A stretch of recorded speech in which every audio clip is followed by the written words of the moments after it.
It is time for our annual D-backs time capsule episode. We're going to talk about the good ones and some of the bad times from this 2024 season. So don't go anywhere. We're talking about it in 30 seconds.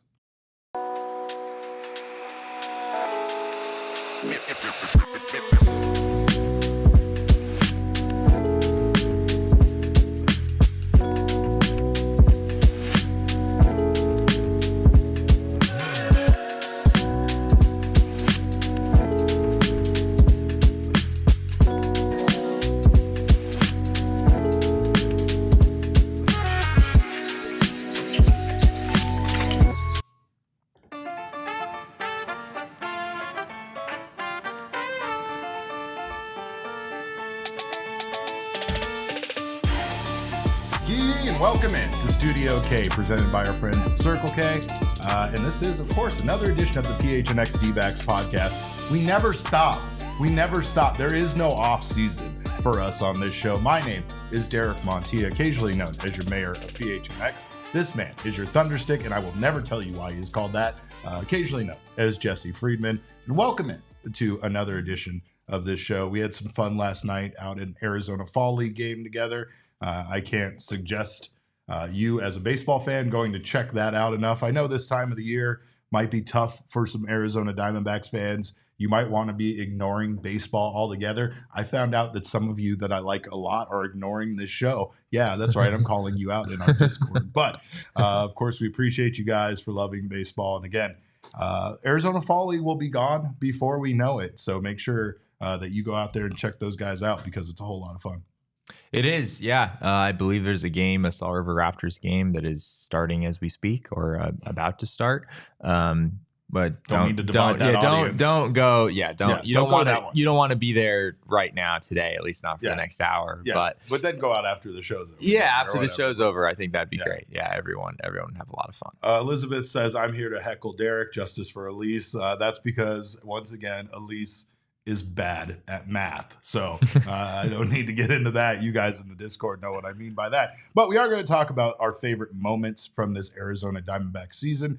And of course, not just our favorite moments. We are going to put together our annual time capsule where we are going to acquire our favorite items. We're going to steal them away from all of the sources that we need to steal them away from, put them into an imaginary box and bury it in the ground for future generations of Snake fans to find. But of course, right now, what we want to talk about is that baseball is down to their final four teams. And right now, the 7 best players essentially in baseball since 2020 are all left in the game, making this postseason a whole lot of fun to watch.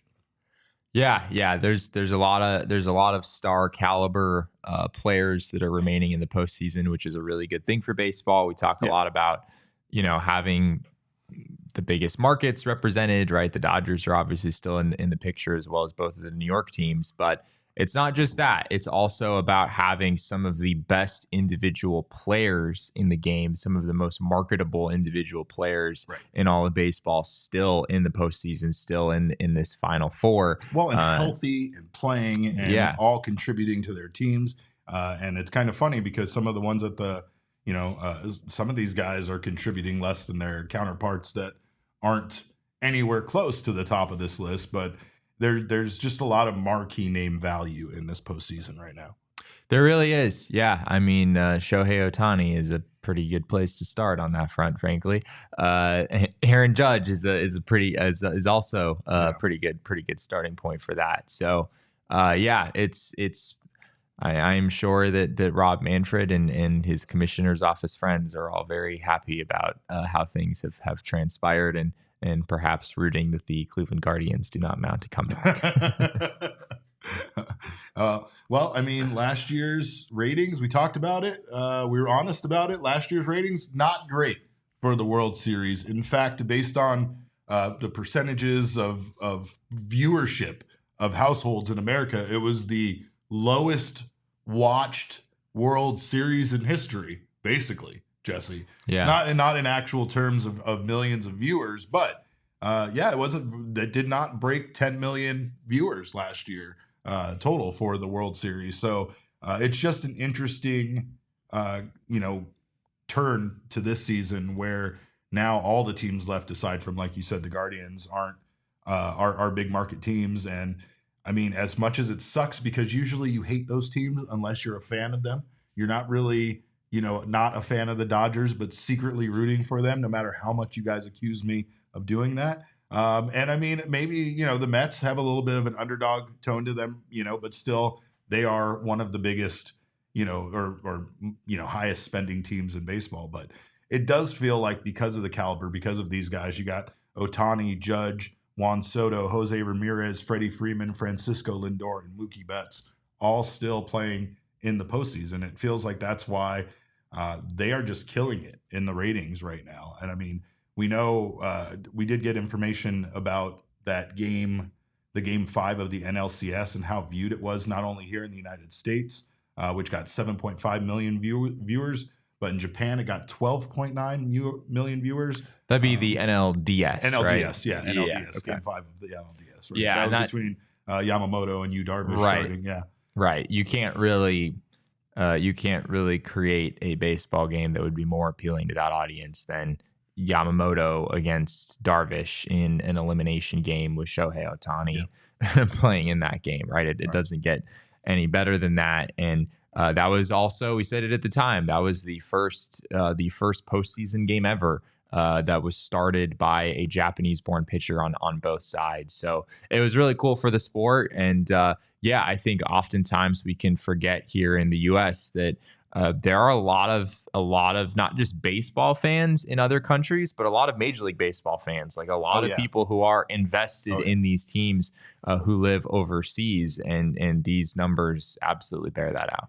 Well, and the ladies here, Elise and Elizabeth, both voiced their opinion about the NLCS kind of being not fun to watch, and it hasn't been great because it's just been one blowout after the next. But it is averaging right now, or did average on Sunday, 8.26 million viewers across Fox Sports' TV networks, making it the most watched LCS game on any network since 2009. So we're back. Pretty crazy. And also, I mean, that's going up, and this isn't anything new, but I mean, that's going up against Sunday night football and then Monday night football the next night. So baseball's been having a decent showing. You should be watching postseason baseball if you are a baseball fan. And even with these games not being very entertaining, like you guys said, a lot of people are watching. A lot of interest is there. Absolutely. Yeah. It's interesting to me I believe that's an average viewership number, like throughout the entire game. And that game was not particularly close, right? It's not like this went down to the wire. You would sort of assume that people might have dropped off at some point, and yet the average number is still really high.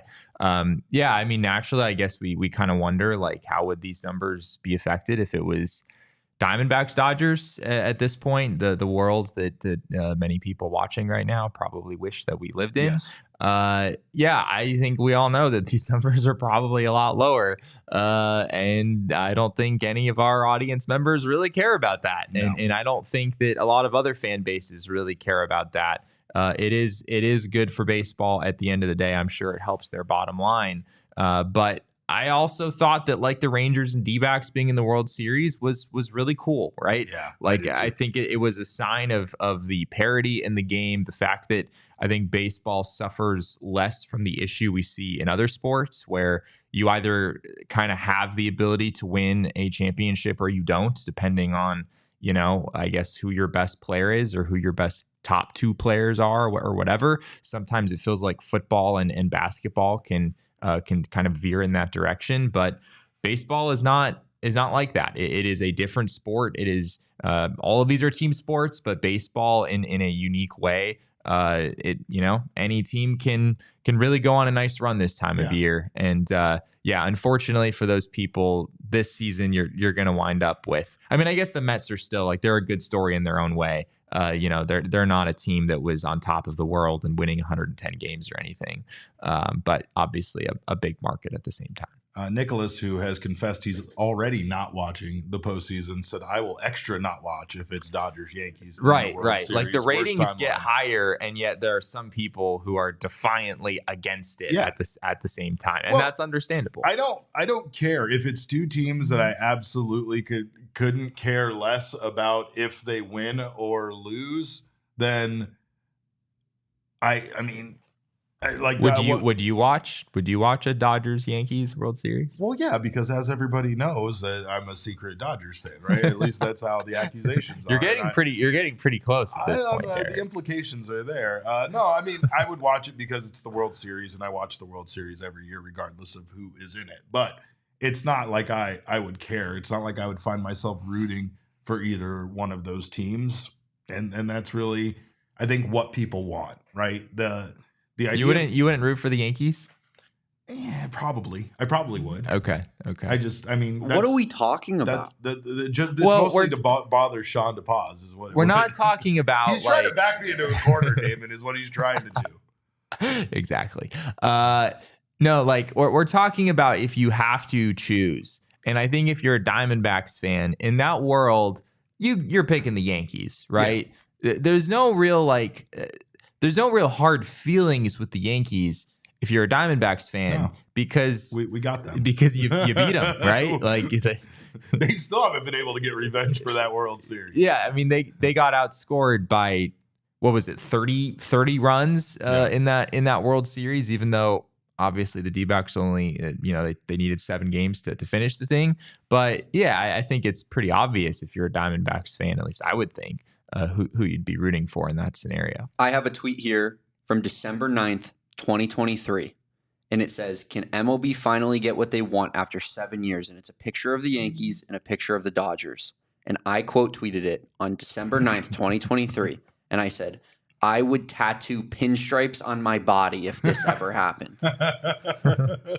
If you guys want to know where my head's at. Yeah. This still stands to this day. Yeah.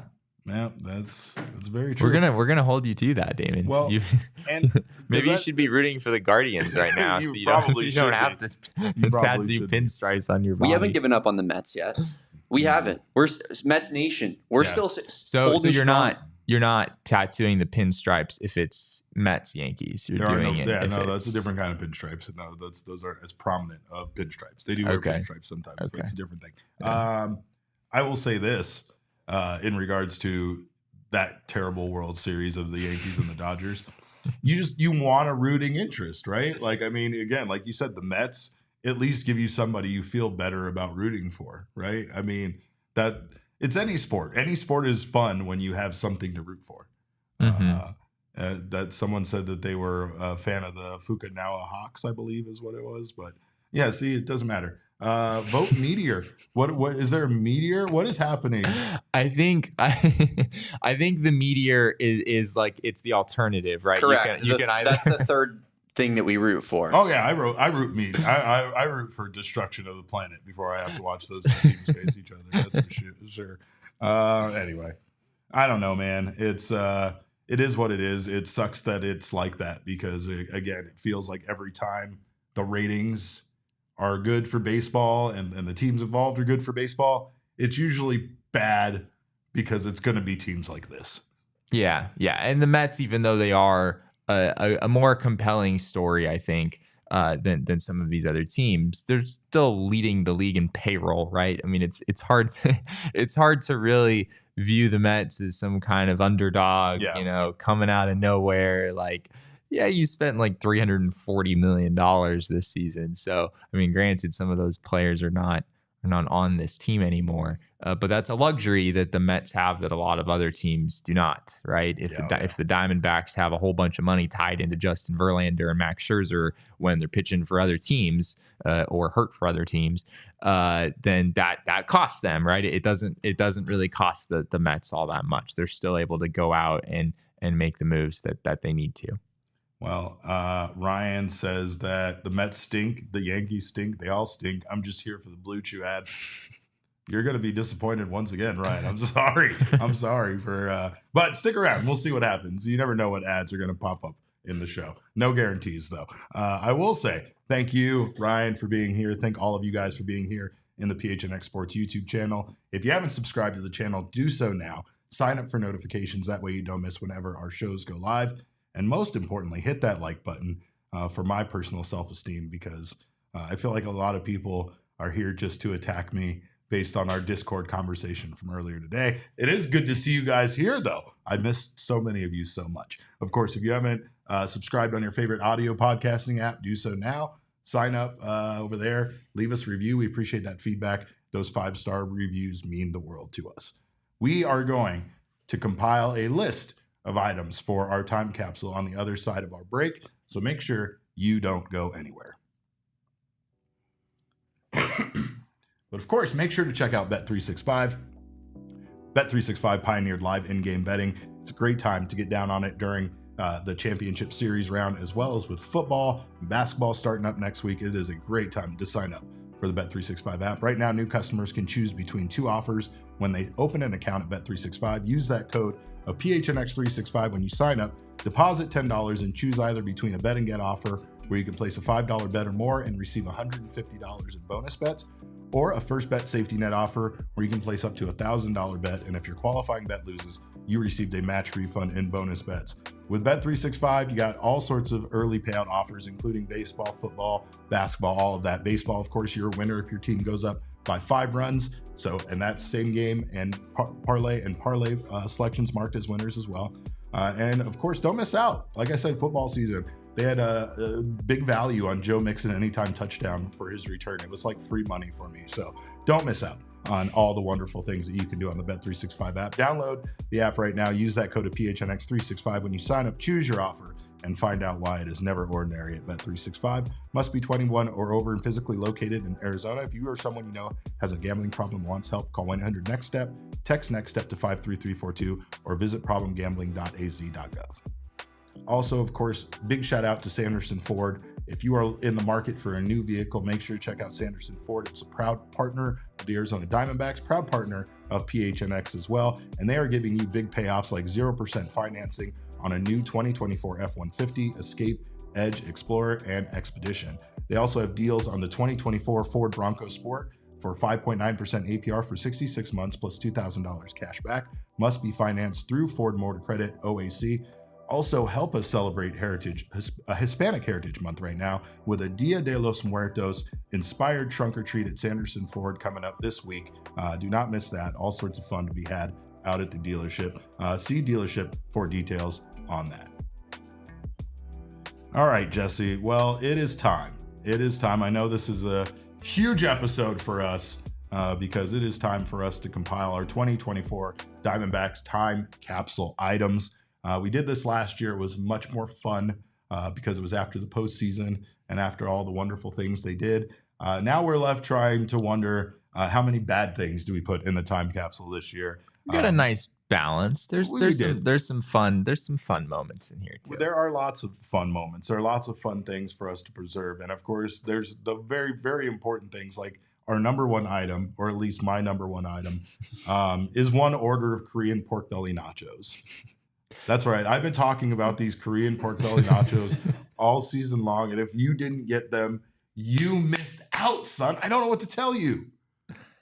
I tried, people, to convince Derek that it was a bad idea to put the Korean pork belly nachos in the time capsule because there's a preservation issue here, Derek, that I think needs to be discussed. These Korean pork belly nachos, when the time capsule is opened, I don't know how long is it going to be? It's 20-year time capsule. 20 years from now, like, what are these nachos going to look like? I mean, that's the fun part. That doesn't sound fun at all. Dinosaur Dracula does this with Whoppers all the time. He freezes them and he finds a way to preserve them. There are so many preservatives in those, Jesse. They're going to be fine. I bet they look exactly like they did on day one when you open them up. But they got to be preserved. It was the best snack food item of the year at Chase Field. What do you got? Okay, on to a more important thing. How dare you? So on March 25th, this is one of those Monday after my birthday. One of those exhibition games at Chase Field that they play before the start of every season, always against the Cleveland Guardians. At least that's how it's been recently. And Derek, there was rain, not just outside Chase Field, not just landing on the roof at Chase Field. Yeah. There was rain inside.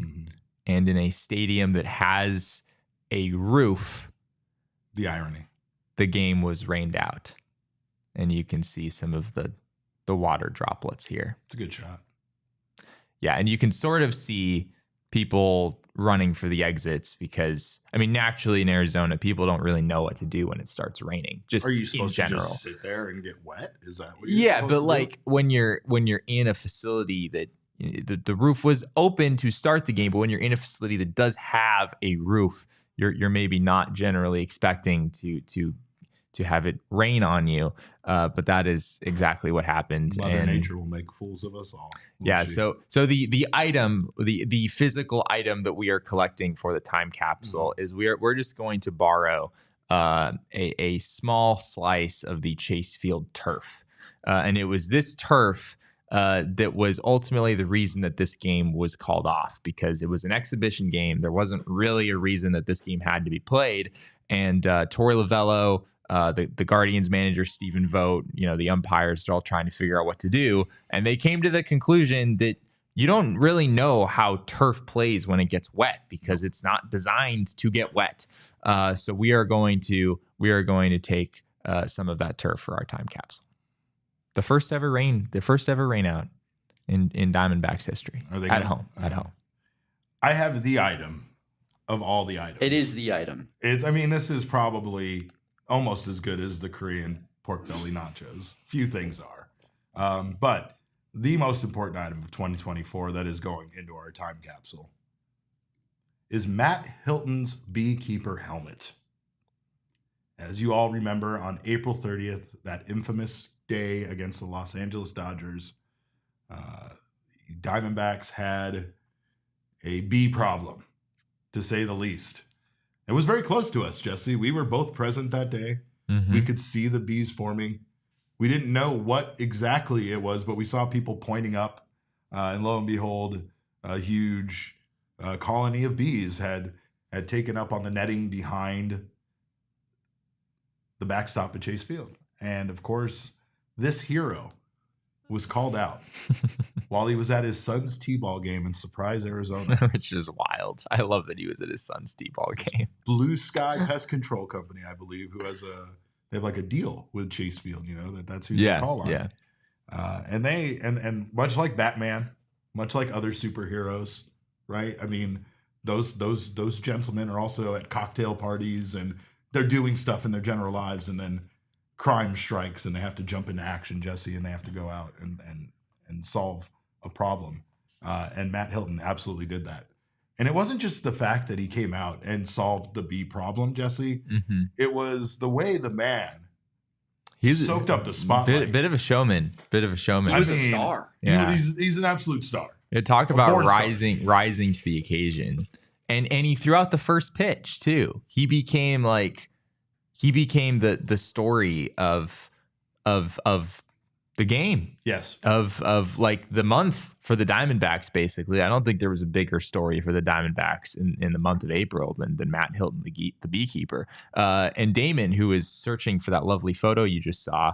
Apparently, Damon, you said like when you searched beekeeper in our images database, that Matt Hilton is just what came up because he's like the beekeeper. I'm sure right? a lot of you guys are familiar with Getty Images. When you just type in beekeeper, simply beekeeper. It should have given you millions of images that you would have had to sift through to find one of them. He's the beekeeper of all beekeepers. Just he owns the occupation at this point.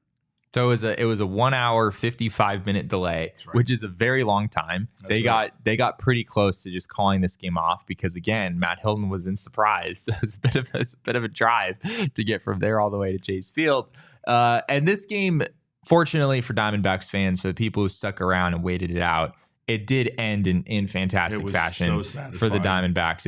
The Dodgers were in town. The D-backs wound up scratching Jordan Montgomery, who was scheduled to start that day. They went with a bullpen game, and they won this game because in the bottom of the 10th inning, Christian Walker hit a walk-off 2-run homer against Nabil Crismatt, D-backs legend. And Torey told him to hit to the effing moon. And Torey, before he stepped up to the plate, yes, Torey told him to hit it to the effing moon. So it was a crazy day. There was a point where we were in the press box and there was almost the low point, the moment of despair when we heard there was now a time limit being put on Matt Hilton's arrival. At the time, we didn't know his name. We didn't know who it was going to be. But a time limit was being put on this situation. And should it not get rectified soon enough, the game was going to be called. Jesse and I were already discussing what our plans for the show and what night were going to be, should that happen. And then, like one of the wrestlers at WrestleMania 9, here comes this hero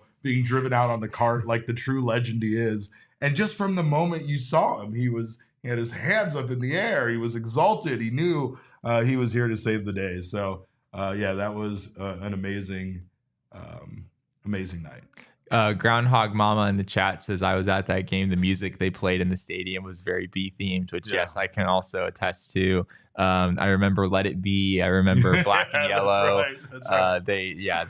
The stadium DJ was really on point. And they had a lot of space to fill too. So yeah, sometimes when that moment comes up, everybody steps up, and everybody stepped up in the moment. Jesse, everybody stepped up. So the subplot with the B game is I guess relates to Jordan Montgomery, because Jordan Montgomery, as I said earlier, was scheduled to start this day, and because of how long it took for the game to start, the Diamondbacks understandably decided to scratch him, and so he wound up pitching the next day against the Dodgers and got totally shelled, gave up 6 runs in 3 innings, and that was really when Jordan Montgomery's season sort of took a turn for the worse. People might have forgotten that Montgomery was actually quite good in his first 2 starts this year for the Diamondbacks, had a 2.77 ERA. Are you blaming the bees? Are you blaming Matt Hilton? Who are you blaming? I don't know. I'm just saying that before the B game, Jordan Montgomery was good, and then he was scratched,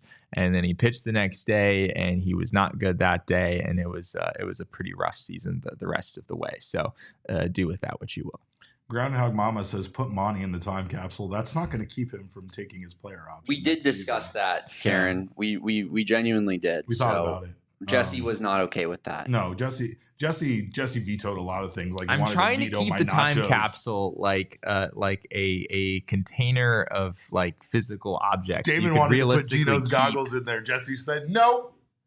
Because Gino's goggles are not real. It's just like a little thing that he does every time. And just put them in that shape and then put the gloves in the box. But you know what is real? This time capsule we're doing. Yeah, it's very real. Yeah, I've talked with Espo. We have a time capsule curation budget actually assigned, so we are going to be collecting all of these items. Yeah. I did steal the victory vest, so the victory vest is going in because I don't know, Jesse. I love the victory vest. They decided to make it private this season. They decided to make their celebration of the player of the game private. And I don't know, maybe this isn't showing up your opponent, like maybe that's what maybe they wanted it just to be about the team and them kind of honoring themselves internally without it being an external thing. But sports are more fun with this type of stuff. And I hate that they took the vest away from us and made it private. So I'm going to take the vest away from them and I'm going to put it in our time capsule. Yeah, serves him right. Yeah, I think you nailed it. What do you got? Andrew Saalfrank did not have a great 2024 season. He did not wind up pitching a whole lot in 2024 because news came out, Derek, in early June that Andrew Saalfrank had placed a number of bets relating to baseball. According to Major League Baseball, he wagered $445.87 on 29 bets. 28 were MLB related. The other was a college baseball parlay. And all of these games happened back in 2021 and 2022. So some time had passed. Say that number again, the total number of dollars. $445.87. Do you guys realize how little that is? Damon bets that every week. No, like actually, if you were to check my total amount of money bet in my account, be jaw dropping. No, like that's a professional baseball player. Yeah, no, like I'm probably 10 times that amount. Right, 20 times that amount. I get it. And I think that's what was so kind of tragic about this is that. Clearly he made a mistake and he shouldn't have done that. And He was suspended for a reason. There's it no is black and white. If you spend under this amount, you're fine. Yeah, right. It is black and white, and it makes sense. But also, to lose an entire season in Major League Baseball for less than $500 of sports betting it's unfortunate. Well, and here's the thing: is we have gambling partners. We talk about sports betting all the time. We say it makes sports more fun, right? And it feels like when you talk about $445.87 divided up amongst 29 bets. This wasn't someone that was trying to make huge amounts of money off of the game or had insider knowledge and was trying to turn his profit. Yeah, no, we've seen things like that in basketball and in other sports where there was actually somebody that got caught doing something substantial. Now, again, this is black and white. There's no like minimal amount or whatever. So if you bet $1 on the game that you play, the game of baseball, you are guilty and you are susceptible to this same type of suspension, right? But it just sucks. It sucks that happened. It's unfortunate, and I think that for his own good, we're gonna take Andrew Saalfrank's cell phone away and put it in the time capsule. Yes, we will do that. This is a live action shot, actually. No. Oh, I see soccer. It's soccer. That's fine. I took this picture. Okay. Well, still, we're taking that away. Give me the phone right now. We're putting it away. I don't know if this is fair because this is almost like a time capsule of his own, but I'm taking Joc Pederson's bat collection and I am putting his bat collection that he stole from other I was players. Gonna say, isn't that just like stealing stolen property? Well, yeah, I mean, there's no honor amongst thieves, right? Or there is, I don't know. Is there honor amongst thieves? There's no honor amongst thieves, right? So if he steals, I can steal from him, and it's fair game. That's the big crayon bat right there. That was my favorite of the entire season. This was from Players Weekend. This was really cool. Let these guys do this all the time, by the way. Let them have cool shoes and cool bats. My God. Like, we sit there on other sports and show fashion and show what guys are wearing and make such a big deal about it. Like, and it's such a cool part of the game. I don't understand why this needs to be relegated to just one weekend. But, Joc Pederson's amazing bat collection that he uses like someone would use a golf set, right? Where he goes in and he has to find a certain weight for the occasion or whatever. Or maybe he's just looking for the spirit, the vibes of that guy. Like he's like, ooh, I need an Aaron Judge bat right now. He pulls it out, goes at. I don't care. I'm stealing his bat collection and we're putting that in the time capsule. This is a big time capsule, right? Yeah. We got lots of space. Yeah, we do. Yeah, we just had to make the time capsule like 100-fold in size in order to fit all of these bats. Joc, that was a storyline throughout the season, right? Joc obviously had an amazing season for the Diamondbacks. It wouldn't have felt right if we didn't have some sort of Joc Pederson memorabilia included. And I think his bat collection is the perfect thing. Perfect thing. What else you got? I guess we go to the All-Star game. Which was in some ways underwhelming for the Diamondbacks because they had just one representative this year, Derek. Yeah. Somehow, some way, they just had the one. It was Ketel Marte, who was representing the Diamondbacks in Arlington at the All-Star festivities. However, he was not alone in terms of Diamondbacks personnel because Torey Lovullo was also there with the entire Diamondbacks coaching staff. So we are taking manager Torey Lovullo's jersey. Sorry, Torey, if you had this somewhere special in your home. Well, he said like the Dan Patrick show is pants, right? So we can have the jersey. We're definitely closer to him than Dan Patrick is. I would hope so. I would hope so. Yeah. We were out there. We were talking to him on the red carpet. No, but again, it's I think the idea here is that this was a special honor for Torey, right? Like this is an honor that's bestowed upon the manager that reached the World Series, and we don't know if Torey Lovullo is going to get another opportunity at this honor to manage the National League. We hope so. We definitely hope so as Diamondbacks fans. But being his first and potentially only, this would be a fine addition. I think Ketel is going to have future All-Star appearances, but this might be the only one for Torey. Also, it was special for us, man. We made that trip out there, and we had an absolute blast. We put in a whole lot of work to make those shows happen. But we had a lot of fun being out there for all of the All-Star festivities and then our trip up to Chicago as well. We got to eat a lot of good food. Jesse wouldn't let me put Hurtado barbecue in there, but I definitely would if we didn't already have the nachos. You keep wanting to put food items, we Derek. could have a little cooler in there with all these items or something to preserve them. I don't know. The cooler's going to stay cold for 20 years?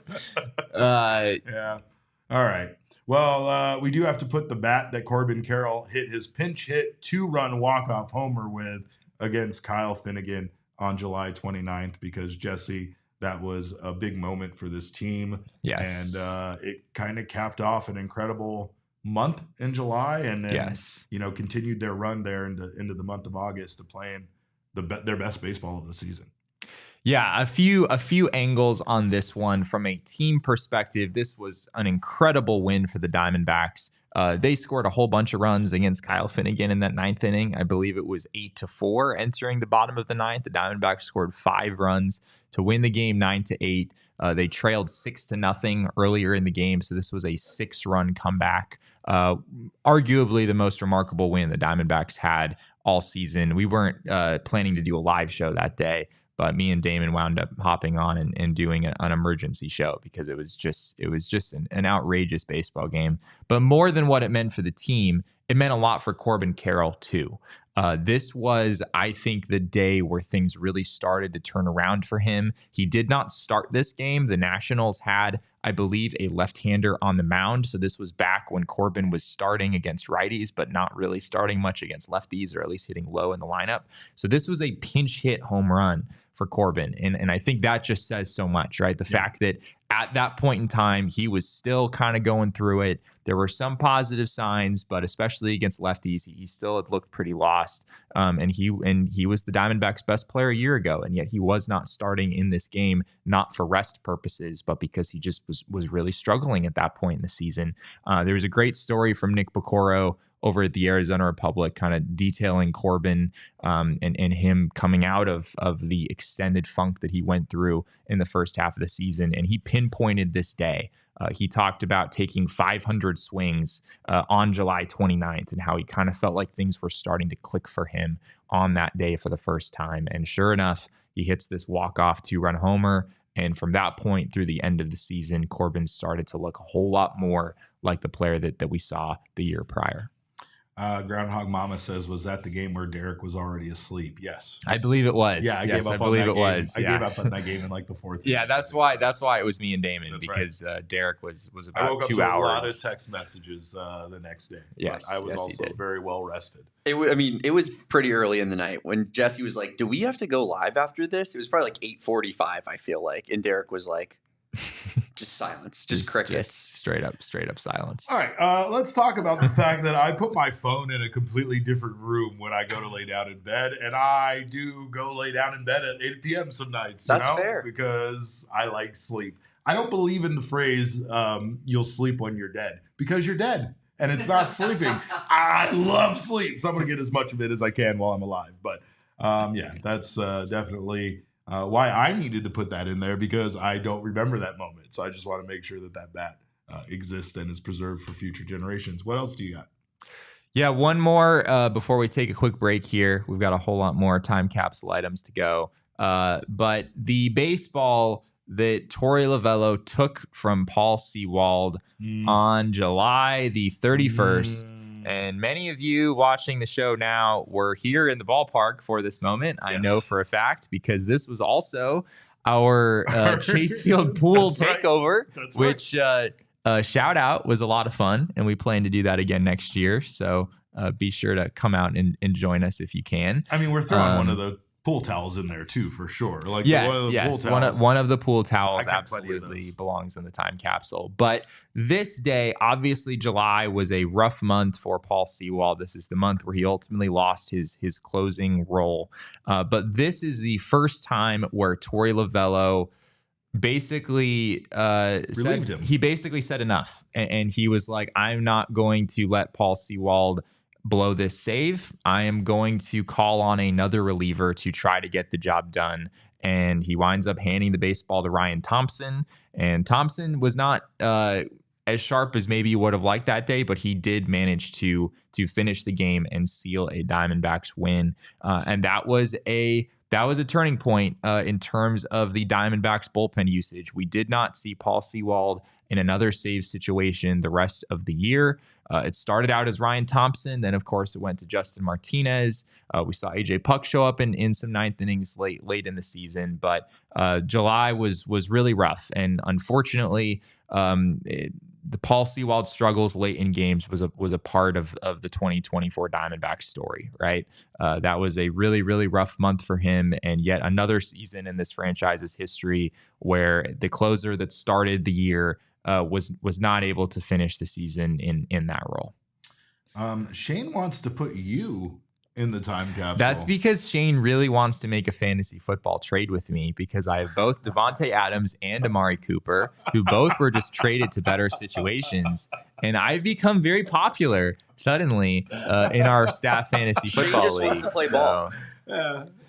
That's what he says. Yeah. But if he really means it, he would trade me Malik Neighbors. That's all I'll say on that front. Well, so Damon's trying to trade me guys that he's releasing off of his team before I could even decide if I wanted to complete the trade. Yeah, that was a tough one. Things aren't great. I'm pretty sure I offered that trade though before the Devontae Adams trade happened. Yes, so that you did. to be fair, yeah. And then Lazard had a great Lazard game. was wide receiver 11. Yeah, he was. But now he's the third receiver on the Jets, so he's not worth very much. No, not anymore. Well, of course, like Jesse said, we have more items to put in our time capsule on the other side of this break, so don't you go anywhere. Of course, unless that place you're going is to Gila River Resorts and Casinos, because I highly recommend that. I would hope that you would wait until this show ended, but it's always a good time to go out to Gila River Resorts and Casinos. You can visit any one of their 4 locations: Wild Horse Pass, Lone Butte, Beekeeper, or Santan Mountain. I'm always Beekeeper, right? I'm sorry.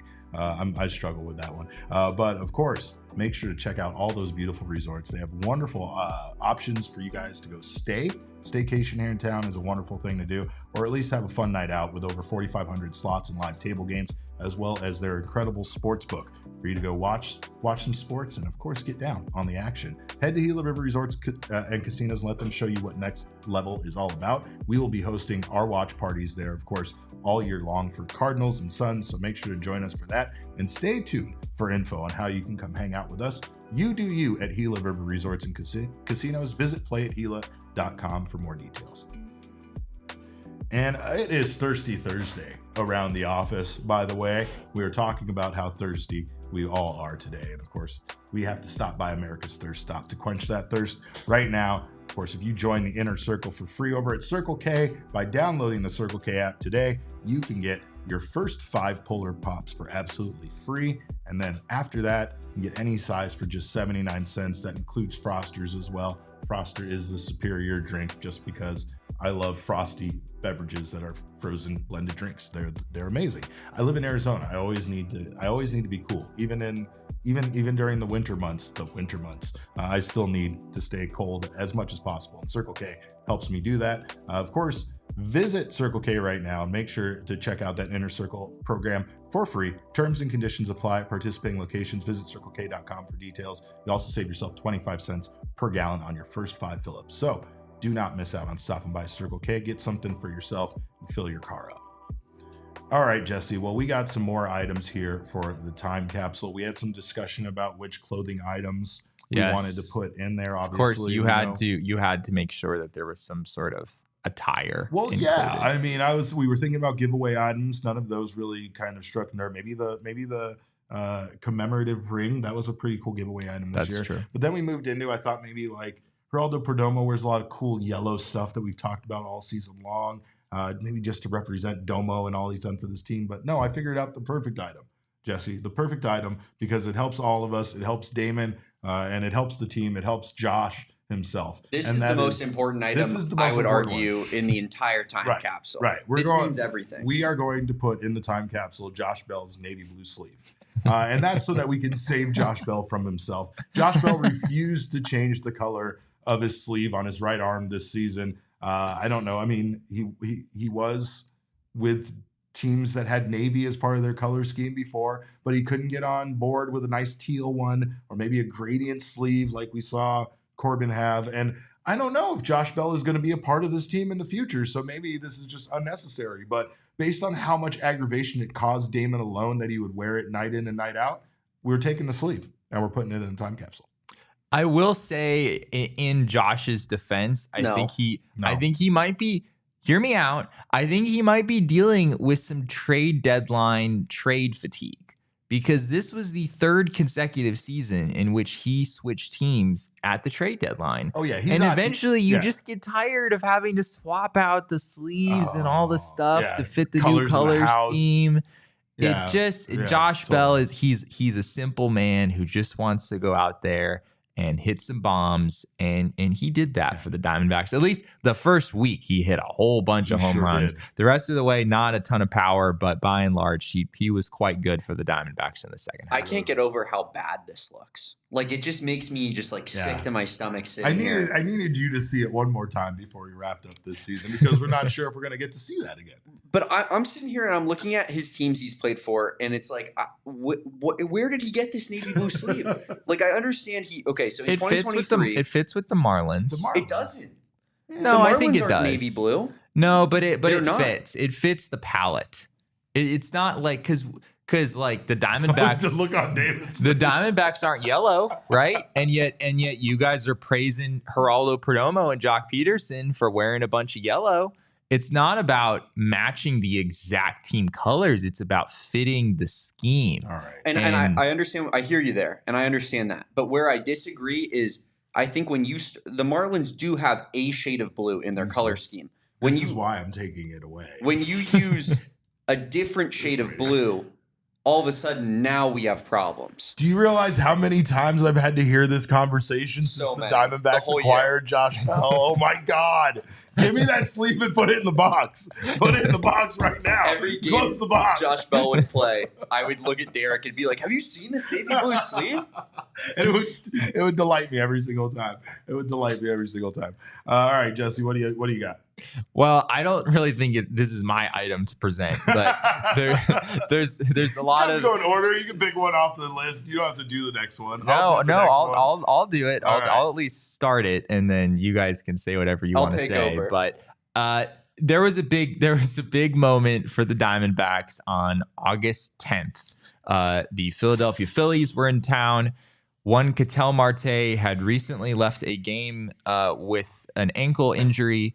And in some ways, it was the Diamondbacks' worst nightmare on August the 10th when Garrett Stubbs slid into second base and appeared to be needlessly aggressive. There's a kind of range of opinions on whether that was a dirty play or not. Ketel, after the game, did not seem to think it was a dirty play. It absolutely was. But regardless of how you feel about it, Ketel Marte did re-aggravate his ankle injury that day. He wound up leaving the game. And initially, the word was that he was fine, that it was still a contusion, and there was nothing else really going on. But Ketel wound up needing to miss a little bit of time. The next game that he tried to play, he left the game pretty much immediately. And then he wound up actually going on the injured list as well and missing even more time. And even toward the end of the season, we know that this continued to linger for him. The day that he asked for a day off in the final week of the season, a game that the Diamondbacks lost against the Giants. That was also connected to this ankle injury. So however you feel about it, it was a significant moment for this team. Groundhog Mom is right. Stubbs goes in the time capsule, and I'm taking the food back out. Jesse's right. We're not putting the Korean barbecue nachos in there anymore. You can just, whatever happens to him happens in there. No, Garrett Stubbs is a criminal, and he deserves to be arrested by the police and charged with crimes for what he did to the Diamondbacks season. And I'm glad the Phillies got eliminated as quickly as they did, because they deserved it. He deserved it. And what are we putting in there? What are we putting in the time capsule? It's Garrett Stubbs' Philly fanatic costume, the one that he wears all the time, because he is the second mascot for that team. So there he is. Well, fun fact about this Philly fanatic costume that we're putting in there, actually. Yeah. This is the costume that Garrett Stubbs wore all season at the bank. He would go around, take pictures with children. You know the spiel, typical mascot spiel. I get it. But he actually, when they put him in the lineup this day, he left this exact Philly fanatic costume in his locker. So that's where we're taking it from, because obviously he had to put his actual uniform on that day. So yeah, that's we're putting the costume that cost us our season in there. Yeah, I have no further comments. I'm sick over this all over again. I guess I talked about it. It was apparent in the moment as someone who is in there talking with these guys after the game, that Torey Lovullo, when we asked him about how he felt about the Stubbs slide, he seemed it was more of a tone of voice thing. He didn't openly say that he thought it was dirty, but his reaction was very different from Ketel Marte's reaction. Yeah. Ketel just kind of instantly was like, no, I didn't have a problem with it at all. Torey did not really seem to be on the same page there. And yeah, understandable. I mean, he wasn't breaking up a double play, right? That wasn't the situation. There wasn't really a reason to be as aggressive as he was in that moment. At least I don't think. So I think it's a valid case for sure. I don't think it was intentionally dirty, but it definitely was a dirty slide. Like it hurt a guy, and he went 5 feet past the base. I could not watch that and say that there wasn't. Now, I mean, the extra effort might not have been with the intent to hurt him, but the extra effort was definitely there to like knock the ball out of his hand and just some old school gritty baseball that we don't allow anymore because it causes injuries to star players that then miss time, and then their team misses the playoffs by a single goddamn game. Also Torey and Stubbs have a bit of a history as well. Like Garrett Stubbs, he went on a podcast a while ago after the playoffs last year where he basically was like kind of talking down to Torey for using Garrett Stubbs's jumping in the pool conversation as motivation for the Diamondbacks, and was like, if you need that to fire up your team, I mean, by all means, and was kind of being disingenuous about it. So, sure. I'm sure Torey isn't really the biggest fan of Garrett Stubbs. Guess what? It worked. Neither are we. Yeah. No. Feelings mutual. I think I misspoke earlier. I don't think that Ketel had already injured the ankle. I think this was when the ankle injury saga began. And then there were a couple of other episodes to follow where he tried to return and did not look so sharp. So, but yeah, it lingered. It was a factor the rest of the season, even though Ketel was able to play most of the remainder of the games. He clearly was not comfortable in the box for that whole time. Jesse, on August 19th, our lives changed forever. My life specifically, because I found a new best friend. You did. Just a new person to share my life with and to go on fun adventures with and just, create lifelong lasting memories. You're talking about your wife, right? Who? No, I'm talking about Archie Bradley. Archie, I miss you right now. Oh, Archie Bradley, one of the greatest Arizona Diamondbacks in history, one of the most charismatic D-backs in franchise history, became a part of our show. And we are forever thankful that we've been able to spend this time with Archie, have him on the show, get to do the stuff that we've gotten to do. More importantly, the conversations we've had off air that none of you get to see, those have been especially incredible. So again, it's just been really cool. And for that reason, and based on his beard regiment that he let us know about, we're taking a little bit of that beard oil from Archie, and we're going to put that in the time capsule. Yeah, this Archie actually could have been on today's show. I think he might have been normally. Unfortunately, he's out of town, so we don't have an Archie appearance this week. But yeah, Archie has been such a fun addition for us, having him on about once a week, especially as the playoff race ramped up. Having his perspective was really valuable. And yeah, it's not over. We expect to have Archie back on next week and here for the foreseeable future. Yeah, it's a lot of fun to have him on. And I mean, we're both huge fans of the guy, and I know it's just been really cool to get to know him on a personal level. Also for me, it was a proud fatherly moment when I came back from getting a drink of water to see Jesse and Archie going over Archie's stats together. And I was like, oh, they're nerding out. All right. But we never know where Archie is, to be honest. And I have no idea where he is right now. But I hope he's safe, and I hope he's drinking plenty of water. Okay. So our next, you want to do the next one? Sure. Yeah. Maybe throw in an apology while you're at it, while you're doing this one. Yeah. No. No? We've been over this. But on September the 8th, Pavin Smith had a pretty good baseball game, and it felt like we needed to. I don't think this was the only 3-homer game by a Diamondbacks player this season. Gino Suarez, I know, had one for sure, but it was pretty incredible. This was a big game on national TV with Justin Verlander on the mound, and Pavin Smith hit 3 home runs in this game. He had an opportunity to hit for the home run cycle in this game, which has never happened in an actual Major League Baseball game. He was not quite able to pull that off, but still a remarkable performance from Pavin, and also it just felt right to have something Pavin Smith related in the time capsule because. Like an apology note? No.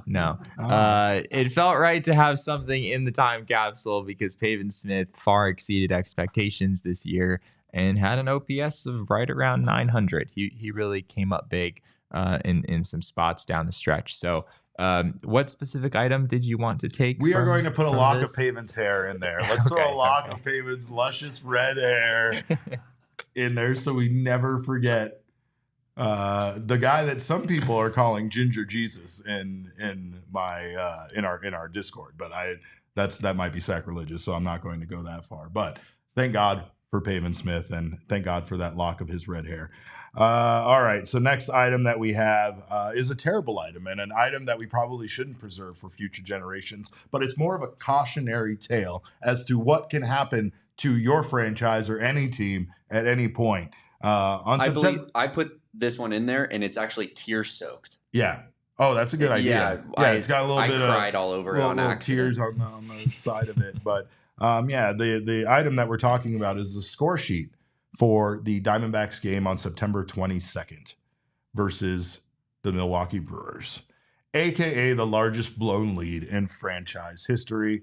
Diamondbacks blowing an 8-0 lead in this game, it was 8-0 in the third inning.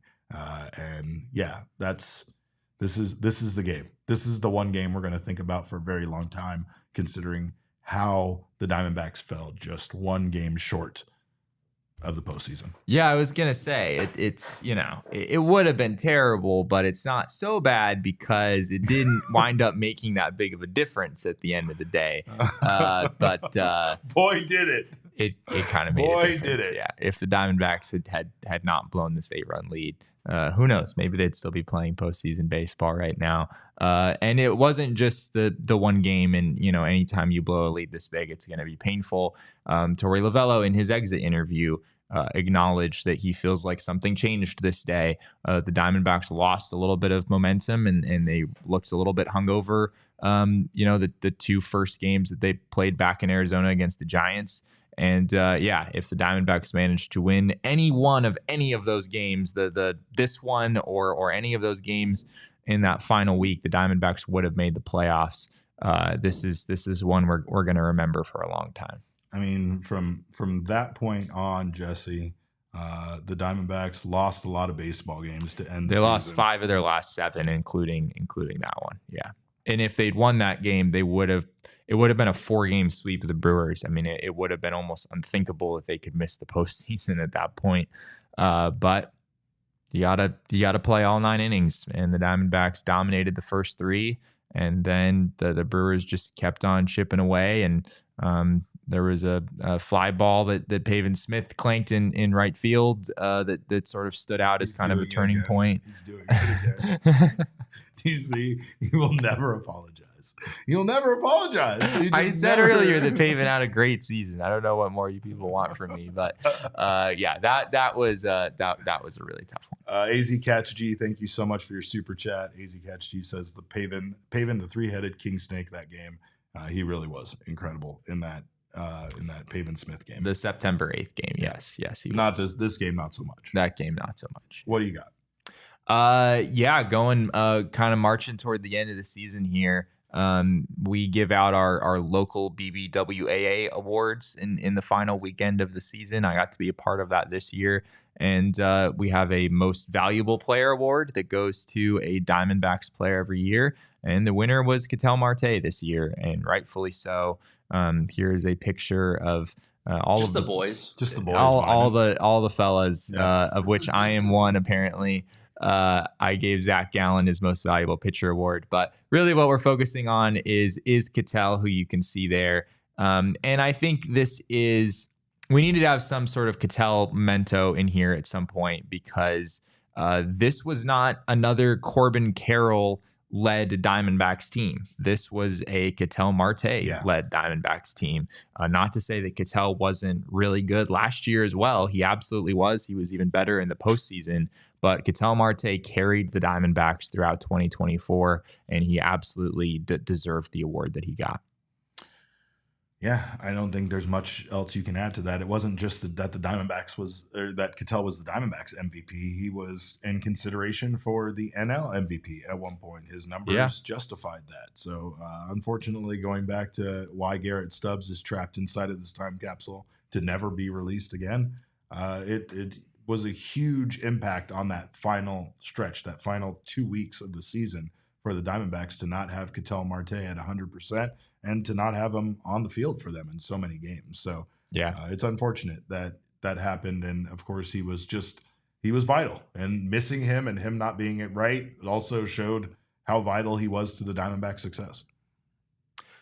Yeah. Should we go to the next one? Do you want to, you probably don't want any part of this one. No. You can do the last one. So, we talked about I this. told you not to put this one in there. And I did it anyway. We talked about the September 22nd game and how that was a real backbreaker for the Diamondbacks. They had that 8-0 lead. They wound up losing that game.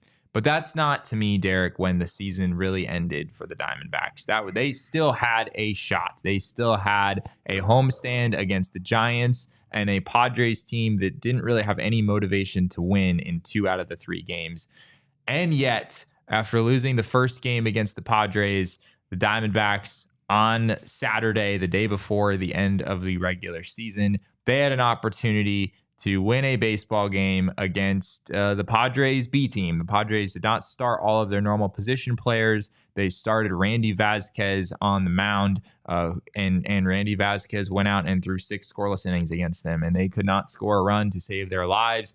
And then the most stunning thing that happened that day came in the top half of the 9th inning, when AJ Puk, who had been absolutely sensational for the Diamondbacks throughout his time with the team, he hung a slider to Kyle Higashioka, and Higashioka did not miss it. It broke a scoreless tie, gave the Padres a 1-0 lead, and the Diamondbacks wind up losing a game that they really, really, really had to have. And for it to come in this situation with AJ Puk watching a ball fly as far as that one did. And it wasn't just that one. It was Brandon Lockridge, who also hit a home run immediately afterward. It was tough. It was a brutal way for the Diamondbacks to lose, and ultimately for their postseason hopes to slip away. That was one of the worst sporting event experiences of my entire life. Yeah, you were there, right?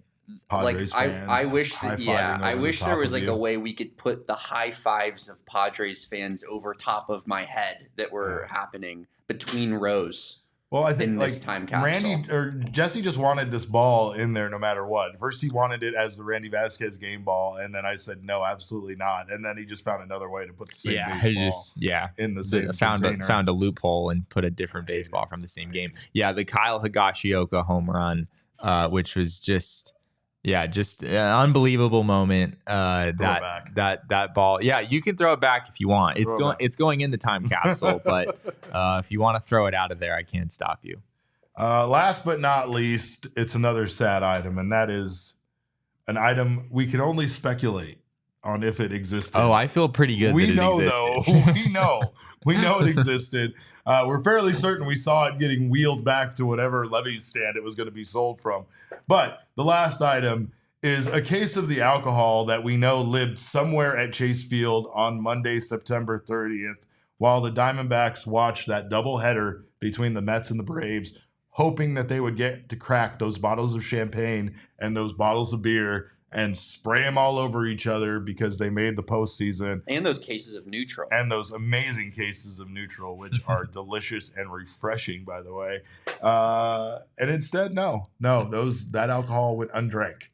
It got covered up and never to be seen ever again. I don't know. I don't know about that, but we'll give it a home is the point that I'm making. And this item might not necessarily make it into the capsule after all that we talked about here at the end. We were on a real high there for a moment, and then as we got here towards the end, things got sad. But it wouldn't be right, Derek. The idea of a time capsule is you want people many years from now to be able to look back and get a sense for what happened. And we can't have a bunch of just positive items. Like we have to have some, we have to be real about the neutral cans can be empty. It's like what I tell Max about these weed containers over here. Like these jars don't have to actually have weed in them. I can take the weed out and keep it, and the jars can still be there. Fair point. And nobody's going to know the difference. Fair point. Unless somebody blabs about it on their stupid show. Like, I don't know. Somebody just did. But yeah, that's pretty much it for our time capsule. We hope you guys enjoyed it. We want to hear from you guys, so make sure to leave your items that you want in the time capsule in the comments in the live chat. We appreciate you guys doing that so much. Ernesto wants the collective sadness and disappointment of how the season ended. Oh, I'll carry that with me for the rest of my life. Oh yeah, that lives inside of all of us. That's the time capsule in our hearts whenever we think back upon this season and 2018. Ugh. Well, we do have a few more ads before we get out of here, so make sure you guys don't go anywhere.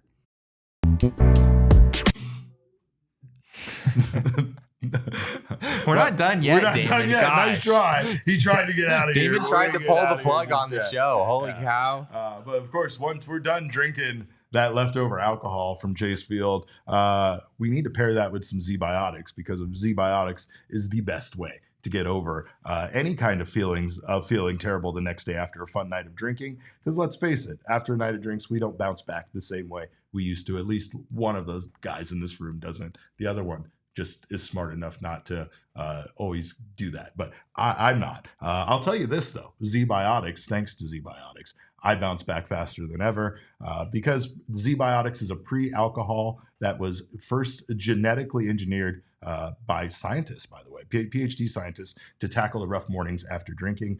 It basically works like this. Alcohol gets converted into a byproduct, and it's that byproduct, not dehydration, that makes you feel terrible the next day. Pre-alcohol produces an enzyme to break this byproduct down.